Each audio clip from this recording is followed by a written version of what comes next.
Hello students, welcome to science classes. आज हमारा 10th class science का पहला चैप्टर स्टार्ट करने जा रहे हैं।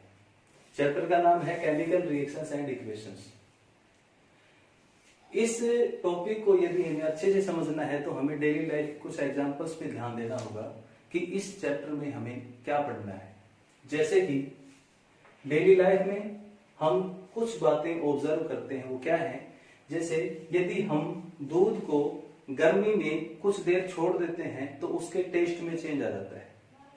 दूसरा, यदि हम अंगूर ग्रेप्स को छोड़ देते हैं, उनमें फर्मेंटेशन स्टार्ट हो जाती है, सड़ने लग जाते हैं।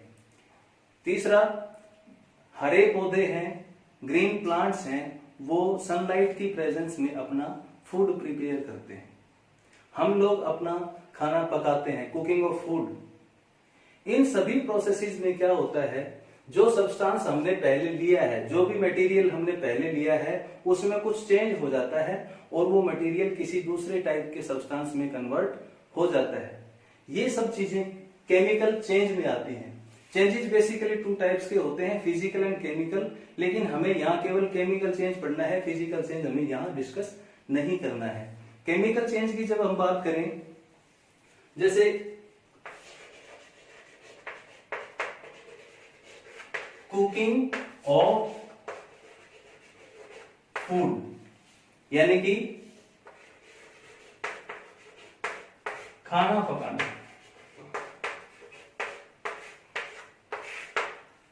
इस प्रोसेस में जो हमारे पास खाना पकाने से पहले जो रॉ मटेरियल है, जो मटेरियल हमने पहले लिया है, उसकी प्रॉपर्टीज में कुछ ना कुछ चेंजमेंट आ जाता है, कुछ उसके अंदर डिफरेंसेस क्रिएट हो जाते हैं। किस टाइप के डिफरेंसेस किसी भी केमिकल चेंज में आते हैं, उनमें हम कुछ डिस्कस करेंगे। उन डिस्कशन को हम डालने से पहले हम 1-2 एक्टिविटी और पढ़ेंगे, जिससे हमें और भी क्लियर हो जाएगा केमिकल रिएक्शंस में या केमिकल चेंजेस में क्या क्या चीजें होती हैं, किस किस टाइप के चेंज आते हैं, किस प्रकार के प्रोसेस होते हैं।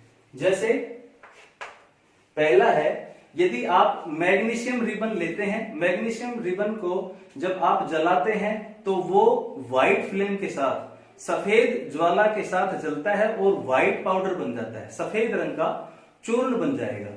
जैसे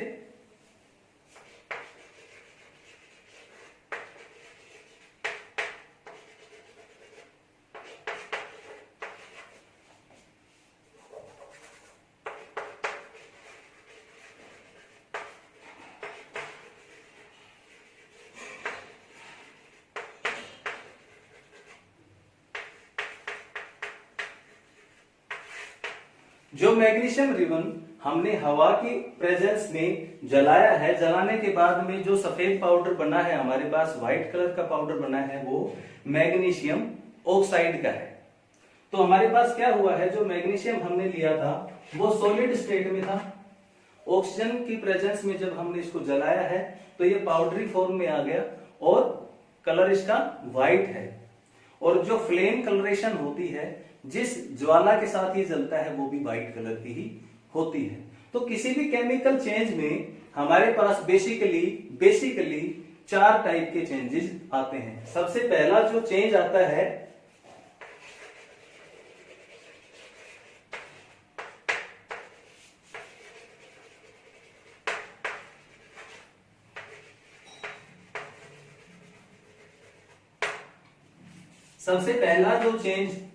आता है, जरूरी नहीं है कि हर रिएक्शन में सभी चेंजेस आए। किसी रिएक्शन में कोई चेंज आता है, किसी रिएक्शन में कोई चेंज आता है। जैसे कि change in state, it means अवस्था में परिवर्तन आ जाना। अवस्था में परिवर्तन, कोई सब्सटेंस जब हमने पहले लिया है वो सॉलिड स्टेट में, हो सकता है वो रिएक्शन के बाद में लिक्विड स्टेट में चला जाए या गैसियस स्टेट में चला जाए। मतलब पहला जो हमारे पास है वो है अवस्था में बदलाव। दूसरा जो हमारे पास चेंज हो सकता है, वो चेंज कौन सा है?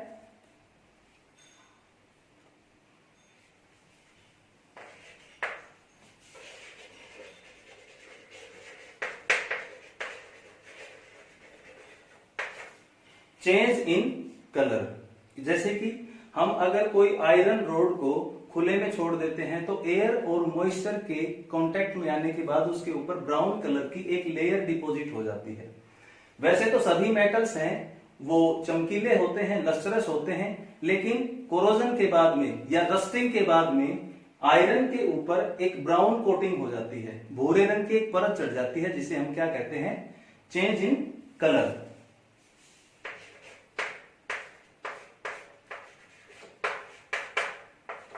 दूसरा हमारे पास हो गया चेंज इन कलर। तीसरा, कई बार कुछ रिएक्शंस ऐसी होती हैं जिनमें इनिशियली सब्सटेंस से जैसे ही चेंज होता है, रिएक्शन होती है, उनमें से किसी भी टाइप की गैसेज इवॉल्व होने लग जाती हैं, उनमें गैसेज निकलने लग जाती हैं, जैसे hydrogen gas, oxygen gas, ammonia gas, carbon dioxide gas, कोई भी गैस ऐसी है जो उसमें से निकल सकती है। तो थर्ड पॉइंट जो हमारे पास है केमिकल चेंज का, वो है इवोल्यूशन ऑफ गैस या गैस का निकलना।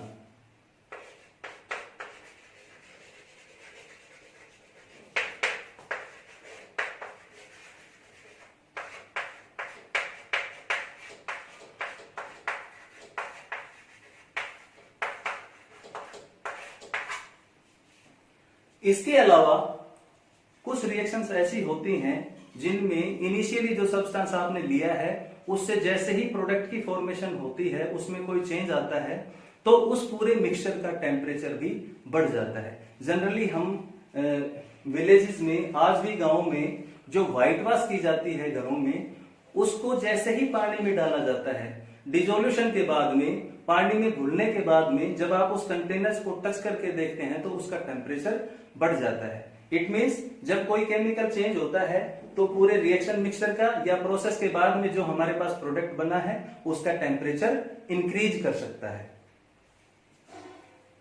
सो fourth point is increase in temperature या तापमान में वृद्धि।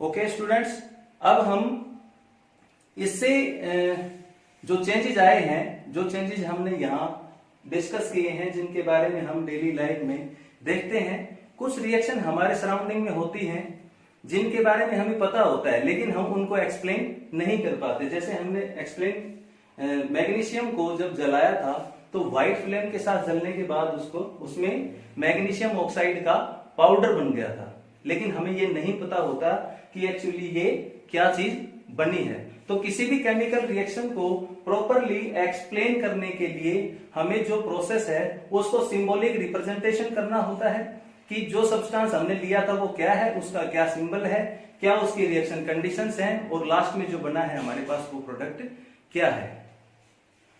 तो मैं अभी इसके बारे में थोड़ा सा और एक्सप्लेन करूंगा।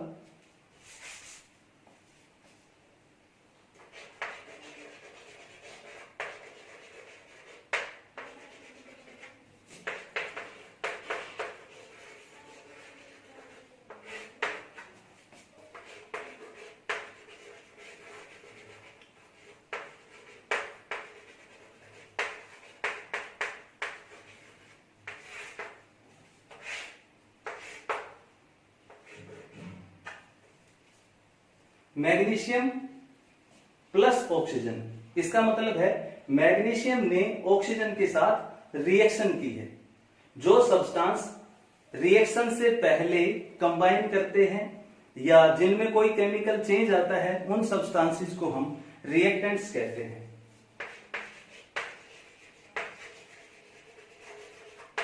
रिएक्टेंट्स का मतलब होता है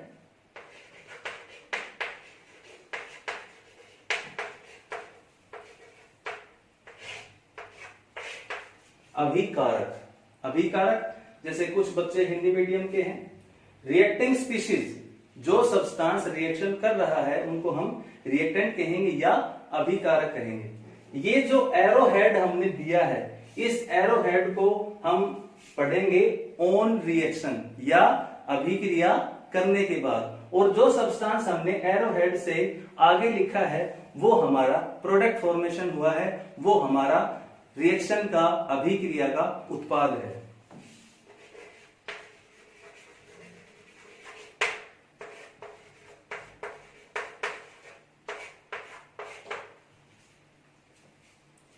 जब कोई भी रिएक्शन होती है तो उस रिएक्शन को एक्सप्लेन करने के लिए हमने ये सारे वर्ड्स यूज किए हैं। यहां हमने मैग्नीशियम लिखा है, ऑक्सीजन लिखा है और प्रोडक्ट साइड में मैग्नीशियम ऑक्साइड लिखा है। लेकिन अगर हम इसको और भी छोटे रूप में लिखना चाहें तो हम इन रिएक्टेंट्स के सिंबल यूज करेंगे। जैसे